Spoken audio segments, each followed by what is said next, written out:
The Freedom Convoy has more momentum than ever as Canadians across the country showed up to support the truckers, to support the Freedom Convoy. And in response, the establishment is flailing. They are doing everything they can to stop these protests and discredit the protesters. I'm Candice Malcolm, and this is The Candice Malcolm Show.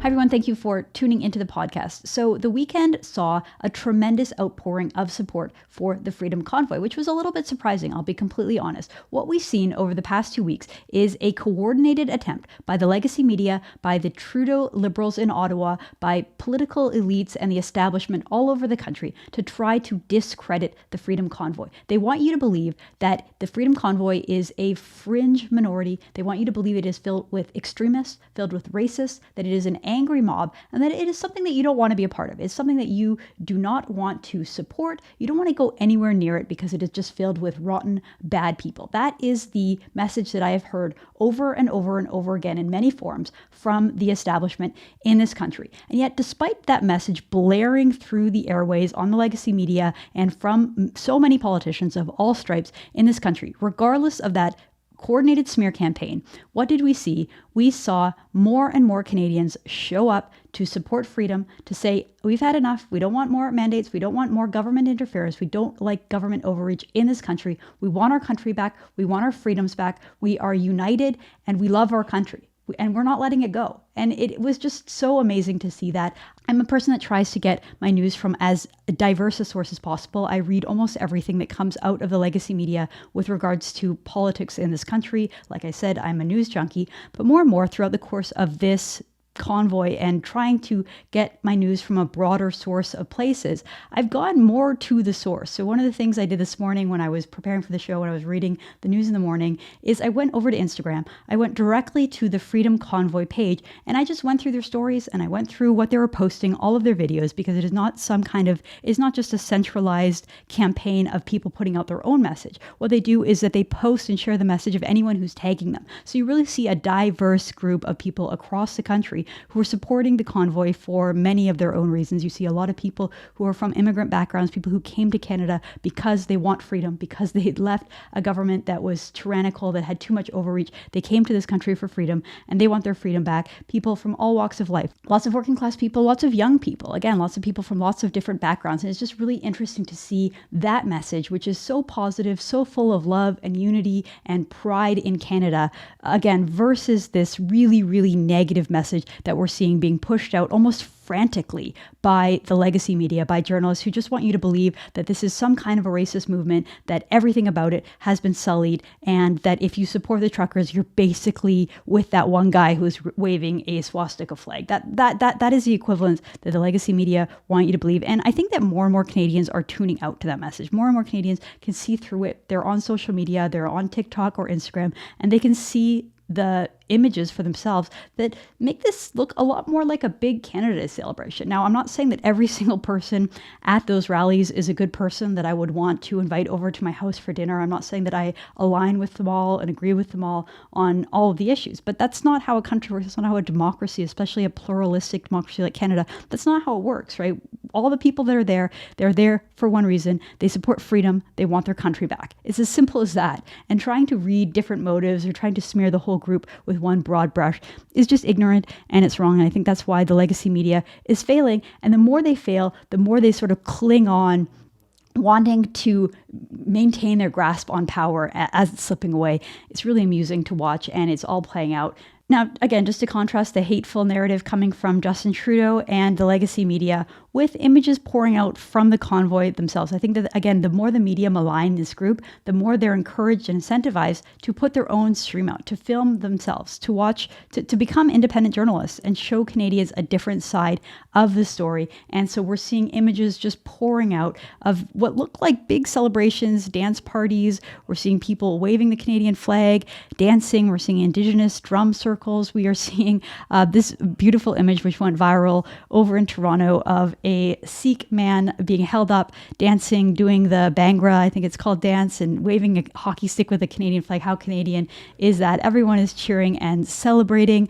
Lots and lots of happiness, big crowds all over the country talking about Victoria, Vancouver, Calgary, Edmonton, Winnipeg, Toronto, Ottawa, Quebec City. We have a big convoys also on the U.S. border at various places. In Coutts, Alberta, they were riding horseback around the convoy. Look at that beautiful sight of horseback riders on the prairies. We also saw a big convoy blockade over at the Windsor-Detroit border, which is I believe is the largest border crossing in the world, the largest international suspension bridge, and a major transportation artery that was temporarily blocked on Monday evening. It is back open as of Tuesday morning. So of all the beautiful and inspiring footage that came out all over the country, just beautiful images of Canadians coming together, opposing government overreach. It was a beautiful sight to see. I think my favorite clip, though, from the weekend came from Quebec City. Here's the scene out in Quebec City. Keep in mind that this was the heart and the epicenter of the Quebec separatist movement.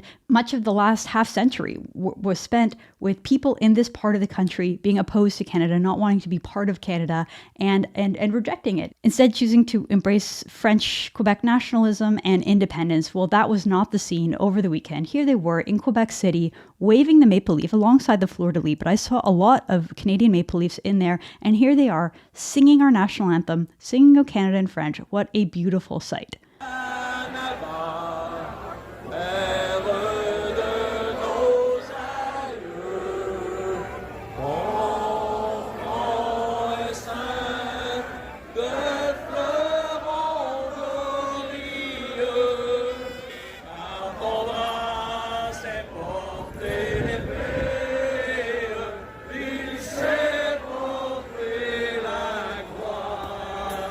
It's interesting. I've seen a lot of people commenting about how Justin Trudeau is finally solving some of the thorniest issues in Canadian political life. He is finally uniting French Canadians and English Canadians, finally uniting Quebecois with the rest of Canada. Unfortunately for Trudeau, he is uniting them all against him. They all oppose him. They want their Canada back. They want their freedom back. And it is really interesting to see this sort of new political alignment that is going on. Well, in response, Justin Trudeau, his friends in the legacy media, but also establishment politicians of all stripes, from all backgrounds, and at all levels of government. We saw Doug Ford coming out saying that this is an occupation. Doug Ford is a conservative premier of Ontario, completely shameful, turning his back on these protesters and on the blue-collar working class, the very people who got Doug Ford elected. He seems to be forgetting where he came from and buying into the legacy media smears against these protesters. He's thrown them under the bus. We saw the municipal government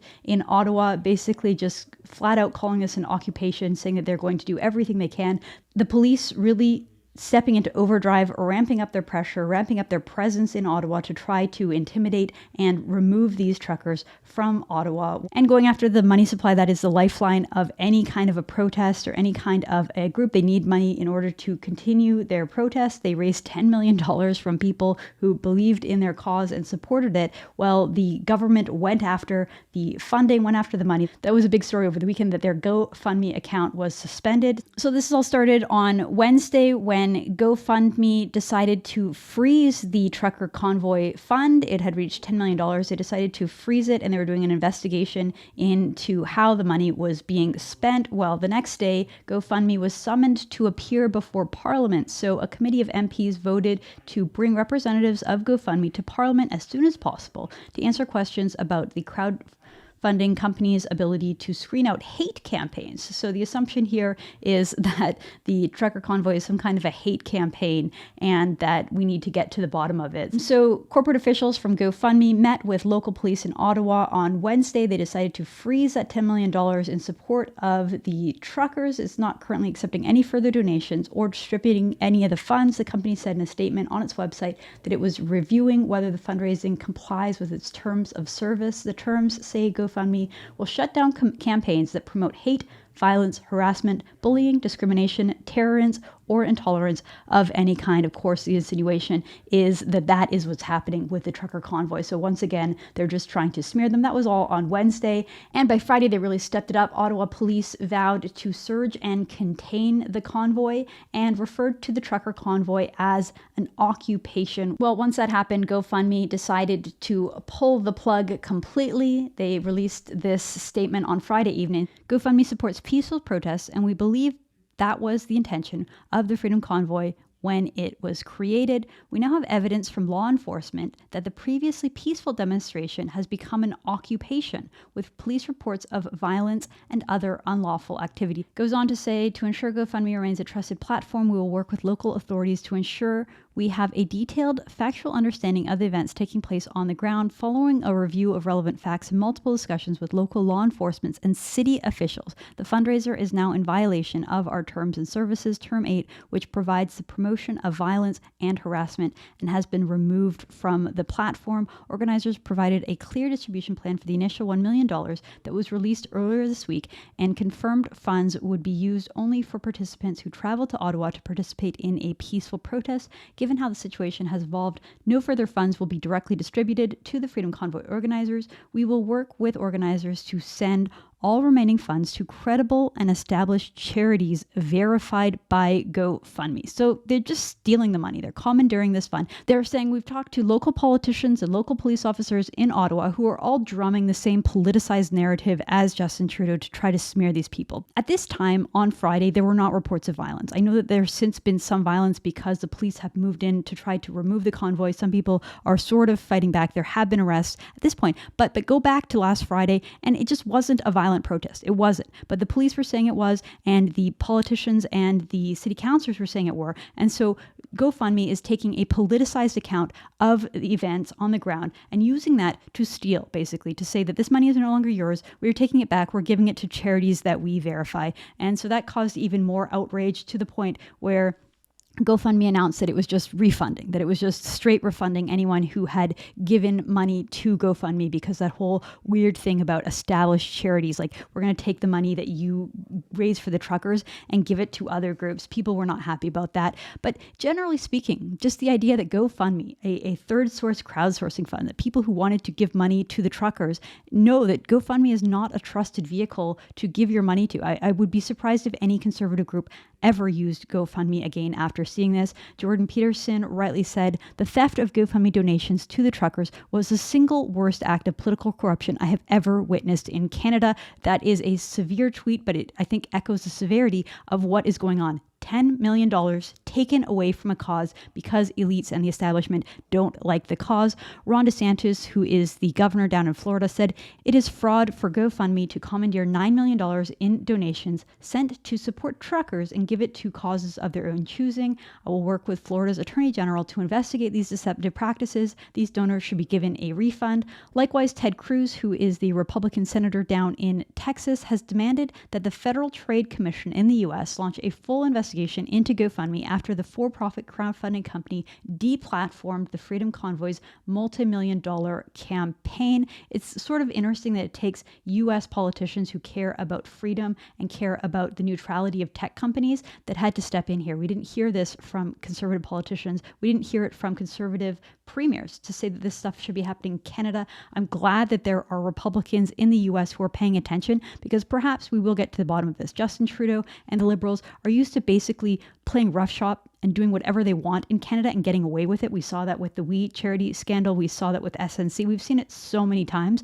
But the fact that they're using these big tech companies, which are US based, to try to interfere with a peaceful democratic protest in Canada, well, interestingly, that also makes it relevant in US jurisdictions. So perhaps this outside look investigating into what is happening in Canada is just what we need in order to shine further light on what looks like something that's pretty nefarious and pretty corrupt. Elon Musk, who has been sharing his opinions very frequently about the trucker convoy and not shy to show his support, he shared this very apt, very accurate meme. It shows on the left, it says amateur thieves, and it shows those Los Angeles train robberies or stealing Amazon packages. Millions of Amazon packages were stolen from trains from the large homeless population in Los Angeles, and they just discarded and left their garbage everywhere because that's what they do. He called them amateur thieves, and he juxtaposed that with GoFundMe, who he called professional thieves. So there is some good news to come out of all of this, which is that the truckers are not discouraged. A lot of people did get their money back, and they created a new fundraising campaign over at a site called Give, Send, Go, which is a Christian conservative conservative alternative to GoFundMe.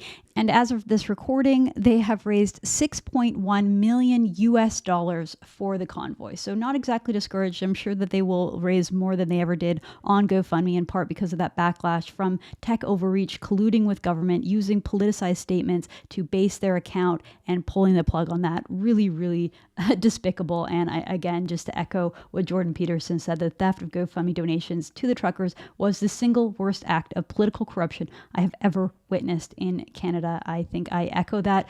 And a final bit of good news coming out of the weekend. Carleton MP for the Conservative Party of Canada, Pierre Poilievre, who is incredibly popular. He has a huge social media following. He is very savvy and a good communicator. He announced that he will be running for leader of the party. He wants to be prime minister. He released a video, and here is what that looked like. See, here's the problem. Trudeau thinks he's your boss. He's got it backwards. You are the boss. That's why I'm running for prime minister, to put you back in charge of your life.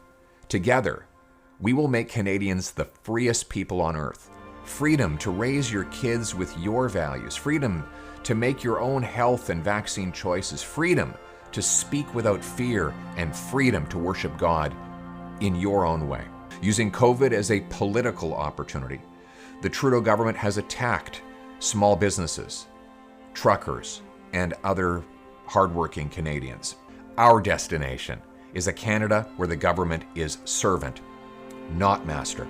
Poilievre is such a contrast to Aaron O'Toole. He is so many things that O'Toole was not. He is passionate. He's full of conviction. He's incredibly articulate. He knows exactly where he stands. He is a fighter. He is willing to confront the legacy media for their smears and for their lies. He's willing to confront the Prime Minister, as he did with the We Committee, calling him out, saying exactly what so many Canadians want to hear, and seeing him fight back. I think that is exactly what the Conservative Party needs right now. They need a politician that is young, energetic, and full of conviction.